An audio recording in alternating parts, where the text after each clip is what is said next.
So if you look at that song, and if you think about that song, the word that you would use, that I would use, is iconic. Yes? It's iconic.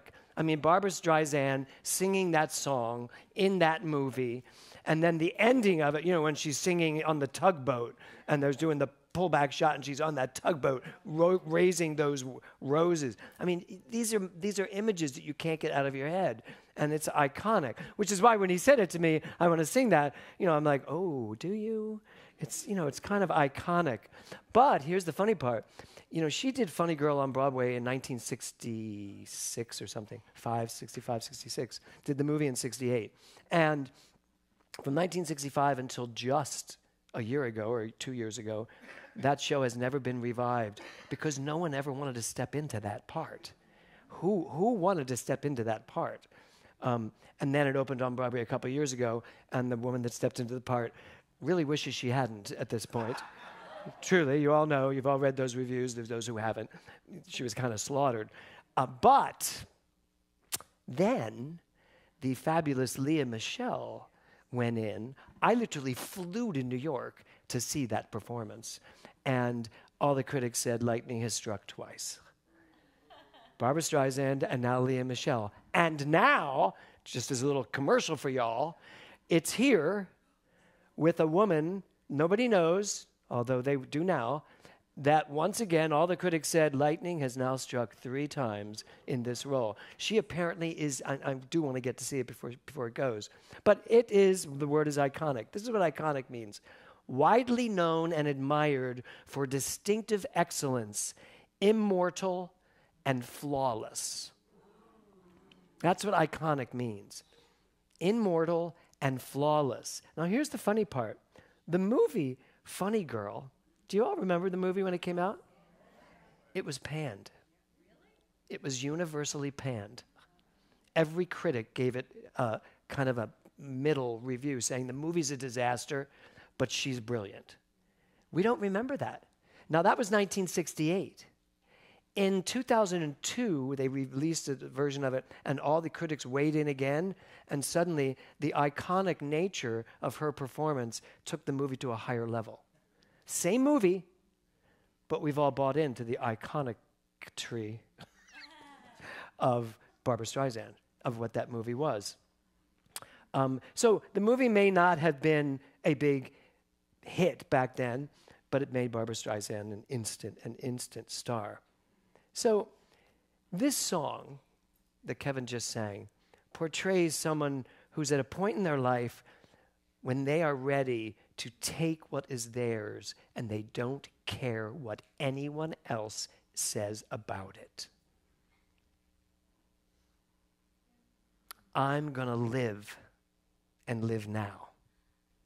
Get what I want. I know how. One roll for the whole shebang, one throw, that bell goes clang. Eye on the target and wham, one shot. I only need one shot. One shot, one gunshot, and everybody, bam! Now just feel those lyrics. Those lyrics that I think it's Julie Stein that wrote them. Just feel what that feels like. Do you recognize that in your being? Good, Kirby.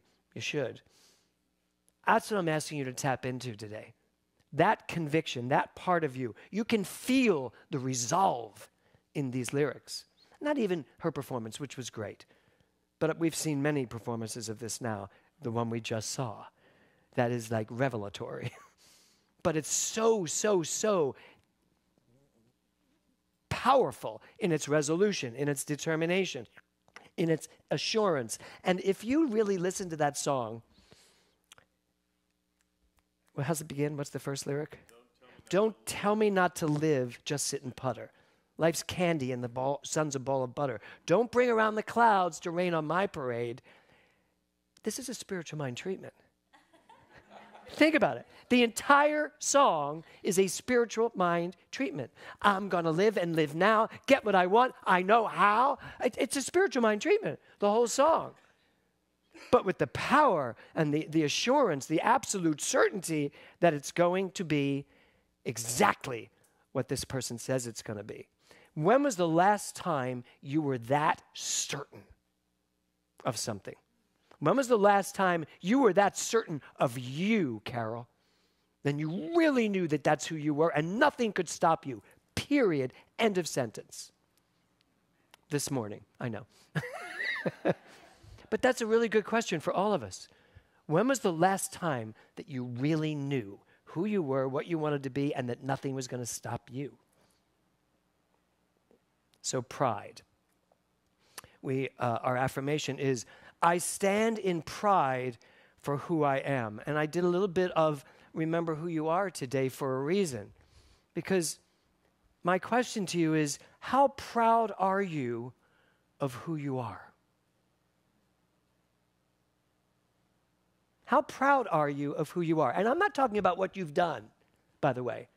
I'm not talking about what you've accomplished so far in your life. How proud are you of who you are? You are the walking illustration, the demonstration. You are the quantum field individualized as you. Is that not something to be proud of, really proud of? And yet, that is under my piano in a dust ball, because that soul is still down there just waiting for someone to dust it off. That's the pride I want to talk about this month. The pride in who I am. Not because of what I do, but because of who I am. So, the title of my talk today is... Oh, you want me to do it? You can do it. There's only 4 slides. Join the parade. So how many of you are ready to join the parade? We should have a parade. Now, here's the funny thing. You know, it's Gay Pride. I think it's Gay Pride Parade this weekend. It's today? What am I doing here? No.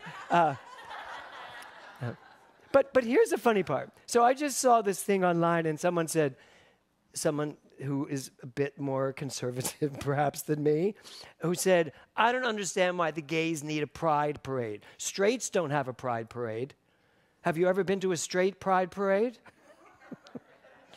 But you know what I say? That's your fault, you straight people.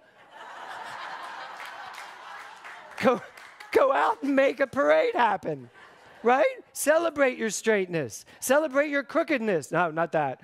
Celebrate your straightness. Celebrate your gayness. Celebrate your bi-ness. Celebrate your transgenderness. Celebrate all of it. I'm going to live and live now. I'm not going to wait till someone tells me it's okay. I'm not going to wait until somebody validates who I am, which I did for so many years as a young actor. I was only as good as the reviews told me I was. That show I told you about that I got into and absolutely loved, I got some pretty phenomenal reviews for it. And then I got one review, frickin' Clive Barnes of the New York Post. Clive Barnes of the New York Post, who dragged his skinny little butt all the way to Connecticut to watch this show that was supposed to come to Broadway with this young whippersnapper that just did West Side Story and now is starring in this big vehicle. And he wrote, he's not that bad. He said, he sings, he dances, he's very handsome, he's a good actor, but the role really would benefit from someone with more charisma. Could you imagine more charisma than me? Now, he's the only one that said that. And I will say, years later, when I did an off-Broadway show called Colette Collage, I was practically naked the whole second act, he gave me a rave review saying that I was what lit up the stage. I think he meant my pectorals, but whatever. So, my sometimes I wonder where I go when I'm doing these talks, where that came from. I just vilified Clive Barnes in the middle of my talk. He's dead. So, rest in peace. He can't torture us anymore. He's still very much alive. I'm bringing him to life. Yeah. So, parades for whatever we want to celebrate. Join the parade. I'm asking you today to get in touch with your soul, to get in touch with who you are on a very deep level. And not just get in touch with it, not just remember who you are, but throw a frickin' parade for it. I mean, get out there and live like you are that. That's what it takes. You want people to really get this philosophy? You want to change the world into a more loving, authentic place? Go out and show the world what that looks like. That's what it's going to take. Not just sitting around lecturing about it and talking about it, you know? For us as religious scientists or quantum activists, we should be joining the parade of mankind remembering who we are. That should be the parade that we're all a part of, if we really believe this science, living it out loud. So I have this quote, if you give me the next one, Thor. To be yourself in a world that is constantly trying to make you something else is the greatest accomplishment. Ralph Waldo Emerson. I'd like to suggest that every single one of you here today has an alter ego, right, Robbie? Has an something inside of you that you are just dying to have come out. We talk about coming out of the closet, and it's mostly relegated to gay people coming out of the closet. But if we just use that idea with all of the things, I think we should all come out of the closet as God. Just really come out of the closet, celebrate it, throw parades about it. Let people know that that's who they are. Gay, straight, bi, doesn't matter what you are, what color, what gender, what profession, how old, how young, doesn't matter any of it. It's all God. So it's time for us to come out of the closet as God. And here's the thing. If you know it, and I do know it, then it's my responsibility to be myself in a world that may want to keep keeping me down. I can't tell you how many people in our movement, especially religious science, New Thought's getting better, but in religious science, I can't tell you how many of our leaders are afraid of that concept, I am God. They are so hidden in that closet. And the reason is because it's not going to be compatible with Christianity, which is what they're still trying to. The unity movement, unity churches right now, are having a huge struggle because unity as a whole wants to step away from Christianity. They're like, we do not want to identify as Christians. We want to identify as New Thought. And it's been a real struggle. And it will probably cause a schism in unity churches. Half of them will go one way and half of them will go another. But for us, it's time for us to go our way, to be yourself in a world that may want you to be less, which is why so excited to have that conversation with Andrea. Because I know she's had those moments where we tend to want to maybe dim our light a little bit because people are uncomfortable because we actually know who we are. And that doesn't mean you throw it in their faces or you do anything that would make them uncomfortable, but that you really stand for who you are. Be willing to stand for who you are. Create your own, and here's what I call it, a parade of consciousness. What if we all just silently had this parade of consciousness and we just walked our little butts off knowing who we are? That'd be a fun walk. Who would do that walk with me? Good. We'll put that together. A parade of consciousness, and invite all the other churches to join us. A parade of consciousness. You don't have to tell me what that consciousness is. You just have to be loving, caring, inclusive of everyone's rights and everyone's ability to live their fullest lives. A parade of consciousness. Silence, movement. I love that. So, next quote I have is this. Isn't that adorable? Oh, I miss Katie today. She's not here with the baby. Hi, Katie, you're probably in bed watching this. No, you have a baby, you're not in bed. A person may be proud without being vain. Pride relates more to our opinion of ourselves, vanity to what we would have others think of us. And I'm bringing this up at the end of my talk for a real specific reason. I have struggled with pride because it's mostly viewed as a negative thing, pride. And I fought it. I keep fighting it. And I fought it my whole life. Even my family, my mother, my father, they were, and I mean no disrespect to them, but they spent a lot of time trying to contain me. And I get it now. I probably was wild. Not probably, I was wild. But contain me in terms of my ego, in terms of, I knew who I was. That kid knows who he is. And then we step in and teach him other things about himself. The world steps in, right? People step in and teach him other things. I want to be him. I want to go back to the little boy who had to be contained. And then I want to just trust and know and love that they were doing their best. But tell that kid, you're good. Keep going. Keep building those crazy things you grab all over the house and build these strange art pieces that no one knew what they were. But keep doing that. So I'm asking you this month to really build up your pride muscle, to really take pride in who you are, to really take pride in what you've done so far. I mean, you know, we have Lisa Carey here, who was a world-class figure skater. You know, we have people in this room that have done the most amazing things. I want you to really start taking pride in them. Focus on those things and focus on the innate brilliance of who you are. I can't forget Craig wins a silver medal in diving at the Olympics. What?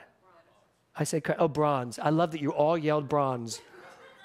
To me, it was the gold. Right. The funny part was, I used to say gold, and now I've taught myself, no, it was the silver. Clearly, it was the bronze. Actually, it was the gold medal, but my mom was so proud she had it bronzed. For those of you at home that didn't hear that, he said actually it was the gold medal, but his mother was so proud she bronzed it. I love that, yes. So that's what I want this month to be about.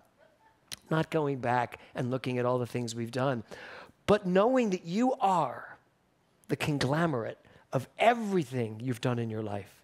Be proud of that. But most importantly, be proud of the doer, not what's been done. Be proud that you are that energy that created all of that. And then from there, oh my God, where can you go from there? If you really get it, and you really celebrate, and you join that parade, and you are out there marching for your godness, for your amazingness, for your magnificence, if you're really doing all of that, and you are in that energy, and your vibration is raising, raising, raising, raising, and you are in that vibration, now what are you going to create? I guarantee you it's not going to be mundane. It's going to be really fabulous. And you are going to be able to look out at the world and say, hey, world, here I am. You are not raining on my parade because this parade's just starting. Namaste.